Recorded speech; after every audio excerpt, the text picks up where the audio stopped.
Welcome to Signs Unscripted. I'm Robin Donovan, Signs of the Times Editor-in-Chief, and with me today is... This is Bill Dundas. I'm the Executive Director of FASI, which is the Foundation for the Advancement of the Sign Industry, and we're located in Newport Richey, Florida. Okay, so probably not a very chilly season right now. We're recording this right at the end of August. Yes, it's quite warm, and there's a hurricane on the way, I understand. Oh, that's right. The next day or two. Okay, so thank you for taking this time out of battening down the hatches in your schedule. Yeah. I feel excited. So, I don't know that many people are aware of the foundation because it's somewhat new-ish. Can you tell us what it is and how it got started? Yes, it's a nonprofit foundation that supports the on-premise sign industry, and we do that primarily by providing both current and archived information that relates to sign company operations. And the foundation was created in 2016, was our first year, and at that time it was the executive director was Wade Swermstedt, former editor of Signs of the Times magazine. Mutual friend. Yes. We go to a lot of regional events, sign association events, and we talk to a lot of sign professionals about their challenges that they face and things that they need. And so we get most of our direction from people in the industry as far as the things that we're working on. And we also provide technical information on signage that's useful to assist sign companies in navigating regulatory barriers. And that would include things like the functional requirements of signs, what makes them conspicuous, legible, proper illumination, size and placements, things like that.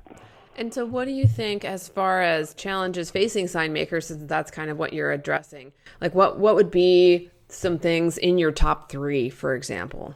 I think probably the most important one is that as time goes on, sign codes get increasingly more stringent. And this is happening all around the United States.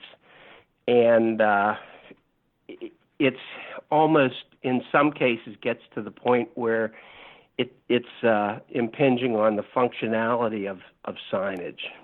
Yeah, I've heard about people being asked to operate almost under the same rules as general contractors or electricians, and then the company has to try to go to someone and say, like, listen, this isn't, like, there's no way for us to follow this rule. Like, this isn't exactly what we do. This wouldn't make sense. And a lot of kind of backtracking.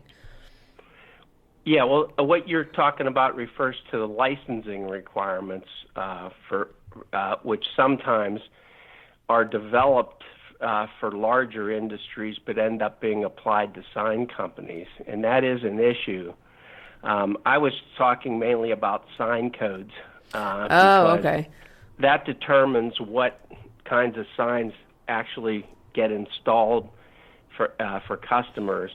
And so if jurisdictions are continually lowering the bar as far as the size or types of signs that they allow, then over time it starts to affect the functionality of signs, the basic functionality of signs. And we try to we support local communities, as far as their authority to make these rules. However, we would expect, our organization expects that sign codes should be based on evidence, that there should be some empirical basis or some basis connected to a desired outcome that they want to achieve. And too often we find that a lot of these jurisdictions are just, they don't like signs, or they think there's too many signs, or they think the signs are too large. And it's just kind of a subjective judgment that they make, and it's not backed up by any kind of empirical evidence. So we're we're a proponent of evidence-based sign codes. Okay. And so I think most sign companies are, and I agree. There's a lot too much going on of people saying like, I think this, I think this, I think that, and you're thinking like, okay, like where is the evidence? So, when you're doing your work, what about funding? Like, where does that come from? Are you fundraising? And how does that work? And like, how are you giving back? Well, we do through our website accept donations. However, that's not what keeps us going. The organization was created by a person in the industry who felt that there was some important niches that need to be filled by an organization serving the sign industry, and that person is affiliate. He was the founder of Gemini Incorporated, which is a supplier to the sign industry, and his name's Jim Wynell, and he's really the person that's providing the funding for this organization. Cool. So it sounds like one do-good benefactor type of person who's out there to really try to make a difference. Absolutely, and he's been very active as far as supporting many other aspects of the sign industry. One example would be the American Sign Museum. He's been a very generous supporter of that organization as well. Yeah. So, and how did you become involved, Bill? I mean, we should remind everyone who's listening, if they don't already know, that along with leading FASI now, you also contributed to Signs of the Times in a number of ways. You're still on our board of directors, and you are also a columnist for decades, of quite a long time. So anyone can go on signsofthetimes.com and Google Bill Dundas, and all sorts of information will pop up. So, Bill, you are a wealth of information. What types of advice can you pass on to sign companies in 2019? What do you see out there that they need to know?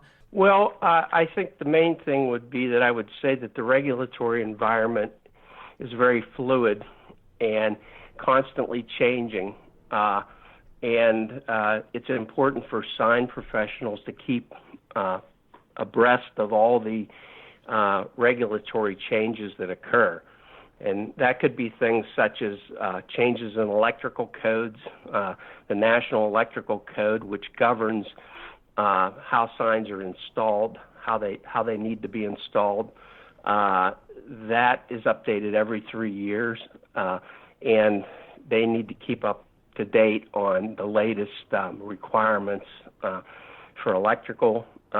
They also need to keep up with building codes because the International Building Code is updated regularly, and there are things in the building code that affect, the engineering of sign structures, and then of course OSHA has a host of requirements for safety of employees, and that's also updated on a regular basis, and so really to be professional, sign companies need to know about these things so that they're not blindsided by some type of a regulation that they never heard of or don't know how to respond to. Mm-hmm.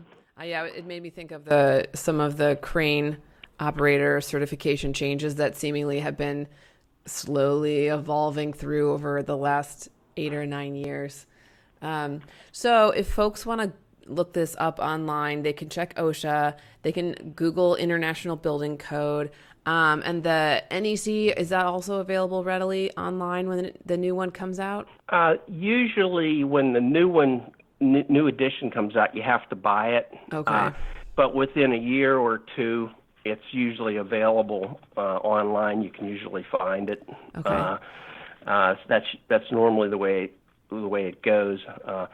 But just one example, I was recently out at the California Sign Association convention in Northern California, and they had everybody there was talking about the pollution standards in California for motor vehicles, and I believe the organization in California is called CARB, California Air Resources Board, and they apparently have mandated some pretty substantial and stringent changes for the types of engines that they allow in trucks, and that has caused a lot of the sign companies out there to have to either substantially modify their truck engines or else replace their trucks. Oh, wow. So okay. It's been a costly thing for them, and I don't think there's any way they're going to turn it back, but it's just one example of, it's something that wasn't developed even thinking about sign companies, but it's an expensive thing that's due to a change in regulation.